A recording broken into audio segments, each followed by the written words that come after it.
Imagine hiding in a pitch-black bathroom stall, holding your breath while a stranger with a gun in his pocket stands inches away, breathing like a monster who knows exactly where you are. This happened to two American high school kids who thought skipping class for 5 minutes was no big deal, until it became the day they almost didn't make it home. I was 16 years old, junior year, going to a massive public high school in New Jersey where the building was so overcrowded they had to turn part of the creepy basement into actual classrooms. We called it the chamber. 2 rooms, 1 bathroom, no intercoms, no morning announcements, just cold air conditioning and the constant smell of old pipes. Everybody fought to get classes down there because it felt like a secret club, away from the rest of the school. 5th period was lunch, 6th period was astronomy for me. That day we had a quiz. I blew through it in 10 minutes because the class was easy and I was bored. I texted my buddy JJ, who had some random class in the other basement room, and told him to meet me in the bathroom. We were just going to mess around, maybe vape or talk trash for a few minutes. Normal dumb teenager stuff. He showed up laughing. We locked the bathroom door like idiots, and were cracking up about nothing when his phone buzzed. Someone from upstairs texted him, "Lockdown right now." We looked at each other and grinned like the dumbasses we were. Our teachers never saw us leave. No intercom in the chamber meant nobody knew we were gone. We had the entire school to ourselves while everyone else was hiding under desks. We decided to sneak upstairs and walk the hallways just because we could. Worst case, we'd say we never heard the announcement. No big deal. We cracked open the basement door that leads to the main floor and immediately knew something was wrong. Every single light in the hallway was off. Not dim, not flickering, completely black except for the little bit of sunshine coming through the front lobby windows way down at the end. During drills the lights always stayed on. This was real. JJ stepped out first. I followed. We were maybe 10 feet into the darkness when he froze and whispered, "Who's that?" Out of the black, a man was walking toward us. Slow. No hurry. At first we thought maybe a teacher, but the closer he got, the worse he looked. Dirty hoodie, torn jeans, messy hair, like he slept under a bridge. Definitely not staff. My stomach dropped. I grabbed JJ's sleeve and said, "Let's go." Now. We bolted back down the stairs, slammed the basement door behind us, and ran. Both classroom doors were already shut and dark. Teachers had locked down. We couldn't bang on the doors without giving ourselves away, so we did the only thing we could think of, we hid in the bathroom again. I killed the lights the second we got inside. We crammed ourselves into the corner stall, the big handicapped one, and locked it.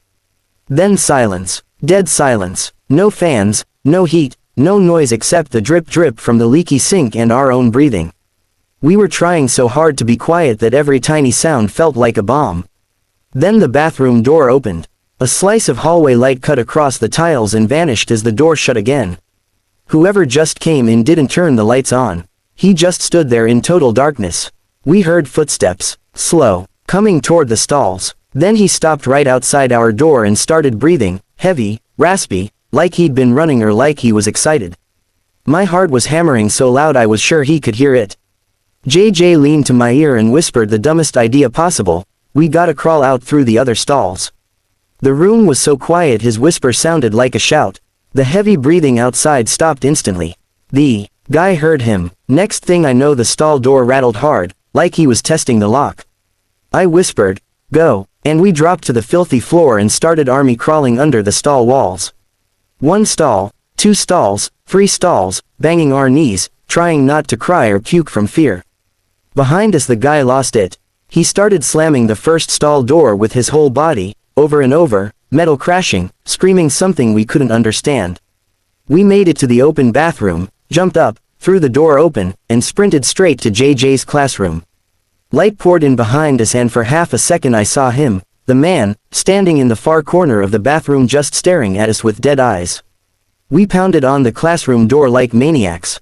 The teacher ripped it open, yanked us inside, and locked it again. JJ was yelling, "There's a guy. He's got a gun." I never saw a gun, but I wasn't about to argue. The teacher looked like he was going to be sick. Every kid in the class was huddled in the corner, no one laughing, no one filming on their phone, just pure terror on their faces. Then came the banging on the classroom door. Hard. 3, 4 times. We all jumped. Through the little window we could see the guy's face pressed against the glass, twisting the locked handle, staring straight at us. After a few more hits he gave up and disappeared back toward the stairs. We sat there for over an hour in total silence. The teacher kept whispering questions. Are you sure that's what you saw? Did he say anything? Did you see a weapon? Every answer made him look more scared. Finally someone from upstairs called and told us to walk out single file. We climbed the stairs and stepped into the parking lot where 20 cop cars waited with lights flashing. They took our statements, patted me on the back, told us we did good staying calm. The school installed cameras everywhere the next week.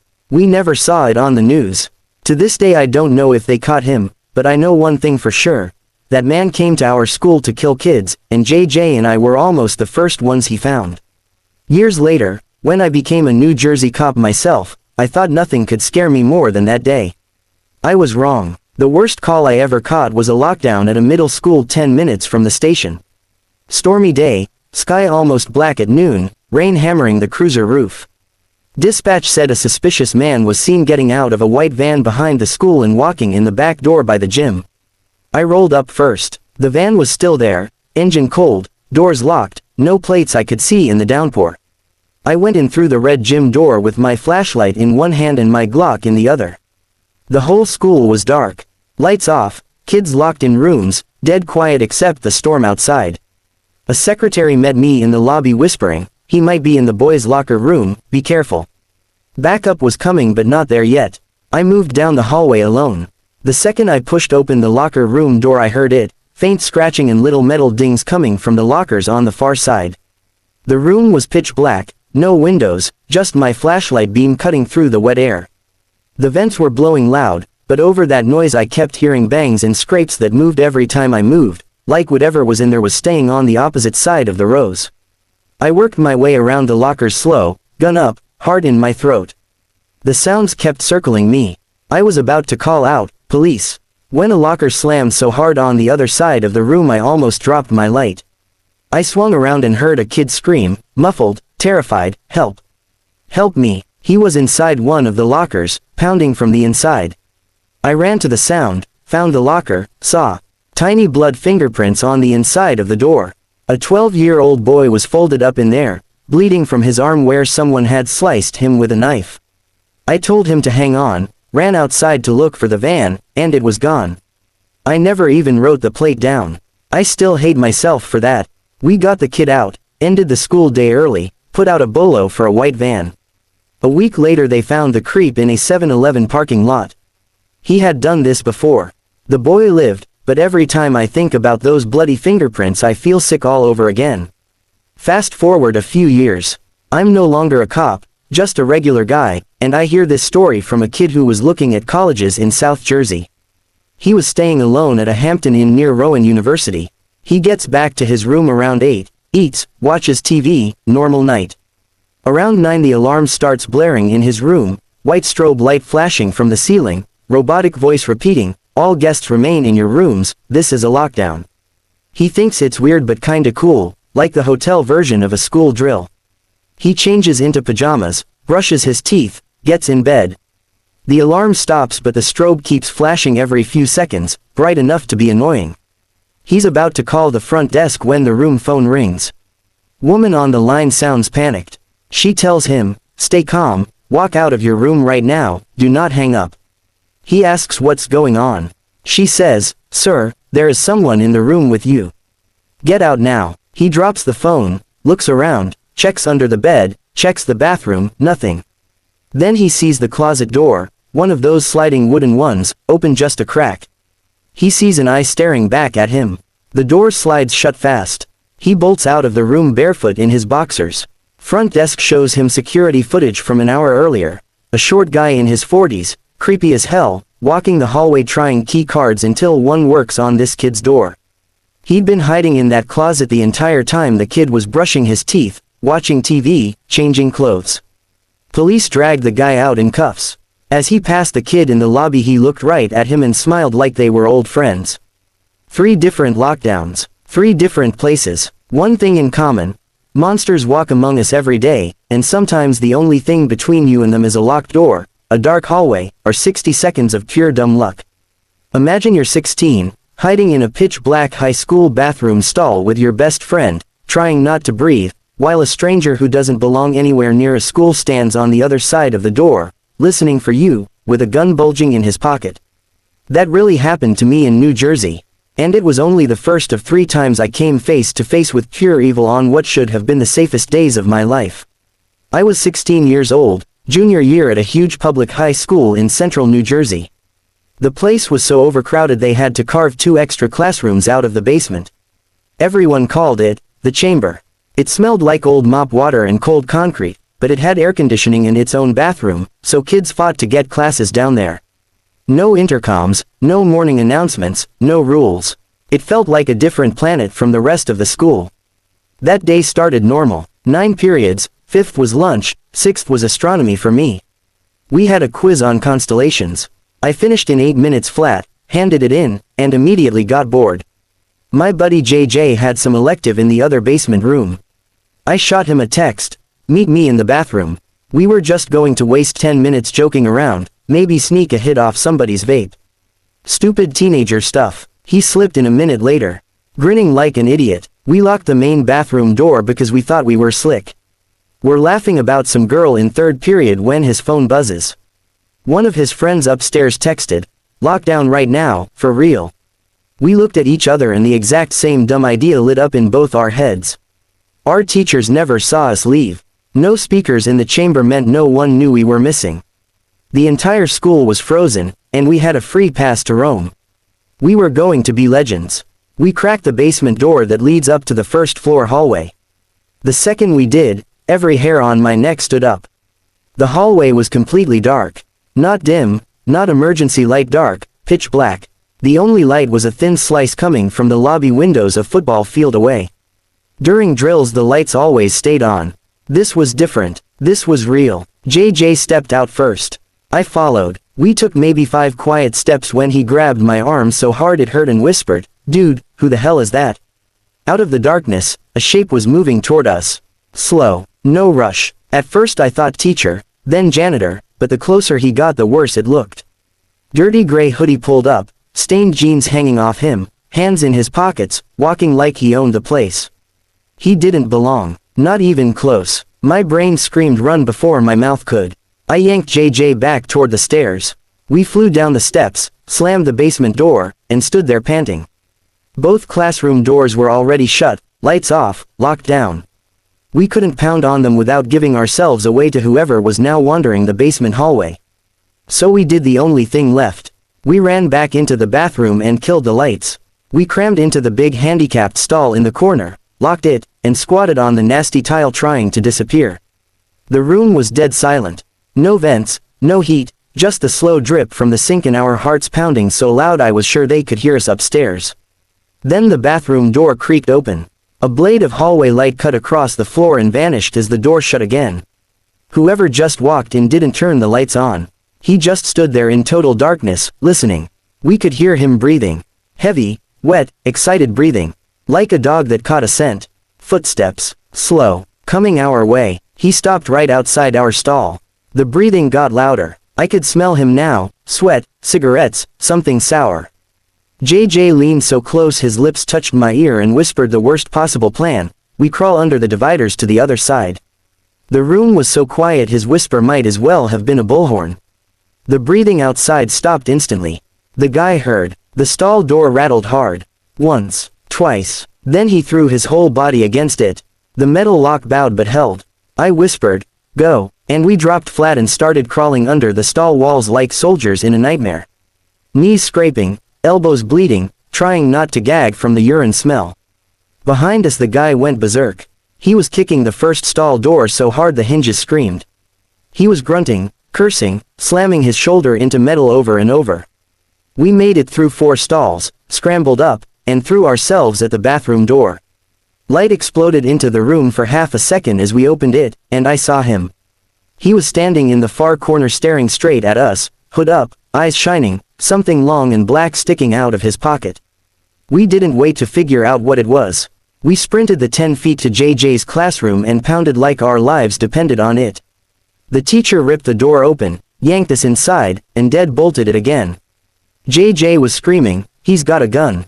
He's got a gun." I never actually saw the gun, but I wasn't about to argue. The teacher's face went white. Every kid in the class was huddled against the far wall. No phones out, no jokes, just wide eyes and tears. Real fear smells different, and the whole room reeked of it. Then came the banging on the classroom door. 3 hard hits. The little window rattled. We all saw him at the same time, face pressed against the glass, twisting the handle, staring in like he was picking which one of us to take first. After 4 or 5 more slams he gave up and walked away. We heard his footsteps fade toward the stairs. We sat in that locked room for almost 2 hours. Nobody talked above a whisper. The teacher kept asking the same questions. Did he say anything? Did you see his face? Are you sure about the gun? Every answer made him look sicker. Finally the phone rang. Someone from upstairs said it was clear to evacuate. We walked single file up the stairs and out into the parking lot where half the county's police cars were waiting, lights flashing red and blue across the wet pavement. Cops took our statements in the rain. One detective kept saying, "You kids did good. You stayed alive." They patted us on the back and sent us home. The next week the school installed cameras in every hallway, every stairwell, even the chamber. They hired armed guards. The story never hit the news. To this day I don't know if they ever caught him. But I know what he came for. He came to kill kids, and JJ and I were minutes away from being the first names on whatever list he had in his head. I graduated 2 years later, joined the same police department that saved us that day, and spent 20 years wearing the badge in New Jersey. I told myself nothing would ever scare me like that bathroom stall again. I was wrong. The worst call I ever caught came on a Tuesday in March. The sky was so dark from the storm it felt like midnight at noon. Thunder rolling, rain coming down in sheets. Dispatch put out a lockdown at a middle school 10 minutes from the station. Caller said a creepy guy in a hoodie got out of a white cargo van behind the school and walked in the gym door. I was first on scene. I pulled up next to the van. Engine cold, doors locked, no plates visible through the pouring rain. I went in the red gym door with my flashlight in my left hand and my Glock in my right. The whole building was blacked out. Emergency lights only. I could hear the storm raging outside and nothing else. A secretary met me in the lobby whispering so quiet I could barely hear her. Boys' locker room. He might still be in there. Backup was en route but minutes out. I moved down the hallway alone. The second I pushed open the locker room door I knew something evil had been there. The air felt wrong. I heard faint scratching, little metallic dings coming from the far rows of lockers. No windows in the room, just my flashlight beam cutting through the wet darkness. The big ceiling vents were blowing loud, but over that noise I kept hearing thuds and scrapes that moved every time I moved. Whatever was in there was playing with me. I worked my way around the lockers slow, gun up, clearing each aisle. The sounds kept circling. I was about to announce myself when a locker slammed so hard on the other side of the room I jumped and almost fired. Then I heard it, a kid screaming, muffled, terrified, "Help me. Please help." I ran toward the voice. Found a locker with fresh blood smeared on the inside of the door. Tiny bloody handprints. A 12-year-old boy was crammed inside, knees to his chest, arms sliced open. He was sobbing so hard he could barely talk. He put me in here. He had a knife. He said he'd come back. I radioed for medics, told the kid to hang on, and ran outside to secure the van. It was gone. I never even got the plate. I still wake up some nights hating myself for that one mistake. We got the boy out. He needed 30 stitches and still has the scar. A week later they found the van in a 7-Eleven lot in Toms River. The guy had done it before, snatching kids, stuffing them in lockers or trunks, driving off like it was nothing. They put him away for life. I went to every court date just to watch the cuffs go on. I retired at 45 thinking I'd seen the worst the world had to offer. Then a few years ago I heard this story from a kid who was touring Rowan University down in Glassboro. He was 17, from Pennsylvania, staying alone at the Hampton Inn off Route 322 because his parents couldn't make the trip. He did the campus tour, grabbed dinner at the diner across the street, got back to his room around 8. Normal night. He's watching ESPN, scrolling on his phone, whatever. Around 9 the fire alarm starts going off, but it's not the normal deafening horn. It's a calm robotic voice repeating every 30 seconds, "All guests please remain in your rooms. This is a lockdown. Do not open your door for anyone." A white strobe light starts flashing from a little box in the ceiling. He thinks it's weird but kind of cool, like the hotel version of a school drill. He changes into gym shorts and a t-shirt, brushes his teeth, hops into bed. The alarm stops after 10 minutes, but the strobe keeps flashing, bright white every few seconds, lighting up the whole room like a horror movie. He's annoyed, about to call the front desk, when the room phone rings. Woman on the line sounds like she's about to cry. Sir, listen very carefully. Do not hang up. Walk to your door right now and leave the room. Do it calmly. He asks what's going on. She says, there is someone in your room with you. We've been watching on camera. Get out now. He drops the phone, heart in his throat. Looks around. Under the bed, nothing. Bathroom, empty. Then he sees the closet. One of those sliding wooden doors, open maybe 2 inches. Through the crack he sees an eye staring back at him. The door slides shut fast. He runs out barefoot, still in his sleeping clothes, and makes it to the lobby. Front desk shows him the hallway footage from an hour earlier. A short guy, maybe 45, scruffy beard, wearing a janitor-type shirt, walking the 3rd floor trying key cards on random doors. He finds one that works, the kid's room, slips inside, and closes the door behind him. He'd been hiding in that closet the entire time the kid was eating, watching TV, brushing his teeth, walking around in his boxers. Police came, dragged the guy out in cuffs. As they walked him past the kid in the lobby, the man looked right at him and smiled like they shared a secret. 3 different lockdowns, 3 ordinary days in New Jersey and South Jersey. 1 high school basement, 1 middle school locker room, 1 hotel room on a college visit. All of them places where kids are supposed to be safe. They weren't. I've carried those days with me for decades. The sound of that bathroom stall door rattling. The bloody handprints inside a middle school locker. The look on that creep's face when he knew he'd been caught watching a 17-year-old change clothes. Monsters are real. They don't have fangs or red eyes. They look like regular people. They park in the teacher lot. They drive white vans. They wear janitor shirts and carry hotel key cards. And sometimes the only thing that stops them is dumb luck, a locked door, or 2 idiot teenagers who decided to sneak out of class at exactly the wrong moment. So the next time your school goes on lockdown, or the hotel alarm tells you to stay in your room, or you hear something moving in the dark hallway when the lights are supposed to be off, don't assume it's a drill.